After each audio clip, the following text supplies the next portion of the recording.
জাতীয় ইমাম সমিতি মহানগরের আন্দোলনে একাত্মতা ঘোষণা করতে যাচ্ছে। যুব জমিয়ত সিলেট মহানগরীর বিশাল মিছিল ইমাম সমিতি সিলেট মহানগরীর কর্মসূচি একাত্মতা ঘোষণা করতে যাচ্ছে। সম্মানিত উপস্থিতি, সংযুক্ত বক্তব্য রাখেন মোহাম্মদ সাধারণ সম্পাদক সিলেট মহানগর কল্যাণ পরিষদ। বিসমিল্লাহির রহমানির রহিম। আমাদের মহানবী সাল্লাল্লাহু আলাইহি ওয়াসাল্লাম আমাদের প্রাণের চেয়ে প্রিয়। আল্লাহর রাসূল সাল্লাল্লাহু আলাইহি ওয়াসাল্লাম বলেছেন যে ব্যক্তি তার মা বাবা আত্মীয়-স্বজন ছেলে সন্তান এবং তার নিজের প্রাণের চেয়ে আমাকে ভালোবাসে না, সে আমার কখনো পরিপূর্ণ উন্মত হতে পারে না।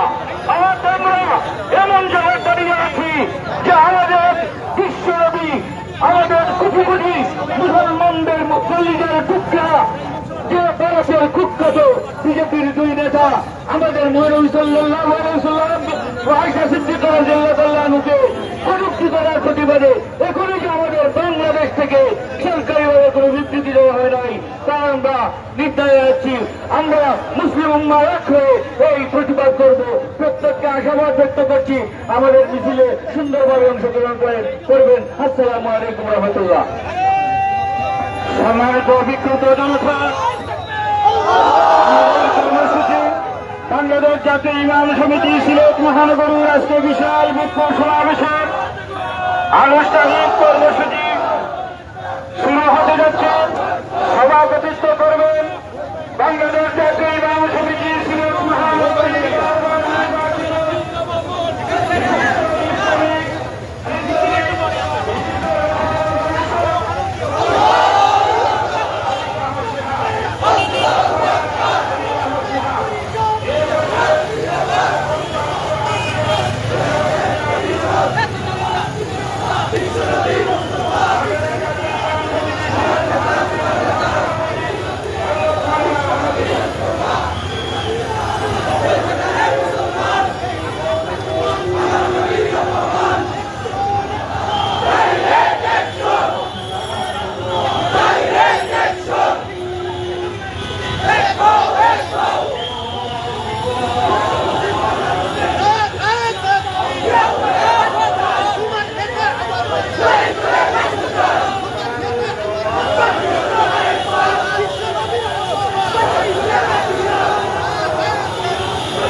অসংখ্য ধন্যবাদ সবাইকে।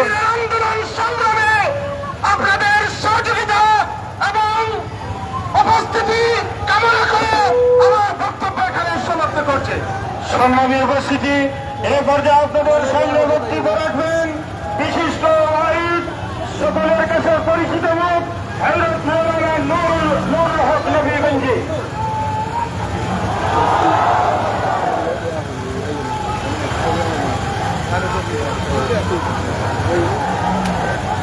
বিসমিল্লাহির রহমানির রহিম, নাহমাদুহু ওয়া নুসাল্লি আলা রাসূলিল কারীম। জাগ্রত মুসলিম জনতা, এতদিন ঘোষণা করেন সেভাবে দুঃখিত। ইতিমধ্যেই আমরা সরকারের পক্ষ থেকে হাজার হাজার মুসল্লি আপনাদের এই সময় আমরা সমবেত হয়েছি। আমাদের কথা সুস্পষ্ট। আমার আগে আমার এক ভাই বলেছেন, বাংলাদেশের জাতীয় সংসদ অধিবেশন চলছে। ইতিমধ্যেই মুসলিম বিশ্বের অনেক রাষ্ট্র থেকে বিভিন্ন জ্ঞাপন করা হয়েছে। বাংলাদেশ সরকারের কাছে আমাদের প্রাণের দাবি, চলমান সংসদ অধিবেশনে অবশ্যই ভারতের প্রতি নিন্দা জ্ঞাপন করতে হবে। আমরা সব কিছু বরদাস্ত করতে পারি, রাসূলের ইজ্জতে কোনো আঘাত আমরা রাসূলের উম্মত বরদাস্ত করতে পারি না। সবাইকে আন্দোলনে শেষ পর্যন্ত করার আহ্বান জানিয়ে আমি আমার সংক্ষিপ্ত বক্তব্য এখানে শেষ করছি। আল্লাহ।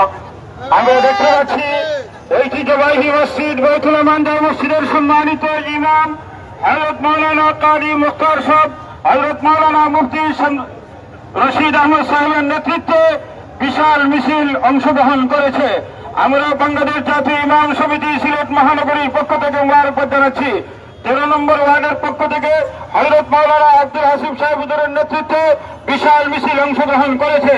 সম্মানিত উপস্থিতি, এ পর্যায়ে আপনাদের সামনে বক্তব্য নিয়ে আসছেন বিশিষ্ট রাজনীতিবিদ, তুফুল্লতা রাজবৈদের অগ্র সৈনিক হযরত মাওলানা আলী নূর সাহেব। সংগ্রামী সিলেটবাসী, আজকে জাতীয় ইমাম সমিতি সিলেট মহানগরী আবারও প্রমাণ করেছে শাহজালালের উত্তরসূরিরা ঘুমিয়ে নেই। আমরা বর্তমান সরকারের কাছে দাবি একটাই জানাই, অবিলম্বে রাষ্ট্রীয়ভাবে ভারতের সরকার প্রধানের যে দুই বিয়াদব নবীর শানে চরম দৃষ্টতা প্রদর্শন করেছে, চলতি অধিবেশন থেকে রাষ্ট্রীয়ভাবে ভারত সরকারের পৃষ্ঠপোষকতায় নবীর যে দুই দুশ্মন নবীর শানে বিয়াদবি করেছে তাদের দৃষ্টান্তমূলক শাস্তির দাবি চেয়ে রাষ্ট্রীয় প্রতিবাদ জানানোর পাশাপাশি ভারতের সকল পণ্য বর্জনের জন্য বাংলাদেশের 90% মুসলমানের কাছে উদাত্ত আহ্বান জানিয়ে ইমাম সমিতির আগামী সপ্তাহে মানবিক এবং ইসলামী তাহজিব তামাত্তুন রক্ষার আন্দোলন সংগ্রামে সর্বজনীন ডাকে সিলেটের সকল জনতার আহ্বান জানিয়ে আমি আমার সংক্ষিপ্ত বক্তব্য এখানে সমাপ্ত করছি।